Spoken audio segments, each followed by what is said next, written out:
Deyir bir gün bir nəfər tərifliydi. Deyir bir dənə quşum var idi, bunun üstündə bərk hesab açmışdım. Bətər xoşum gələrdi biləsindən. Deyir bundan bala törətdim, balalarını yekətdim. Balalarını ki tutdum şansımdan getdi düşdü hərfimin damına. Zəfirdim biləsinə deyir düzdü hərfix. Amma quşu ver mənə. Deyir yox vermərəm. Deyim tutubsan tavanım verirəm. 500 qiymətlidir 1 milyon verirəm. O quşu verəcəksin. Dedi yox vermərəm. Deyim 2 milyon verirəm. Vermədi. Dedim 5 milyon verirəm 10 bərabərim. Yenə də vermədi. Dedim vermirsən dedi yox. Çıxdım gəldim evimizə. Sabahsı oldu zəfirdi biləmə. Deyir 5 milyon gətir. Gəl quşu götür apar. Deyim da istəmirəm. Deyir niyə? Dəbbələdin. Deyim yox. Mən 5 milyon verirdim ki quşum gecə ayrı damda yatmaya. Yatandan sonra da ərzişi yoxdur.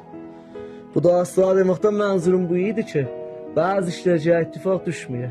Düşəndən sonra da heç ərzişi yoxdur.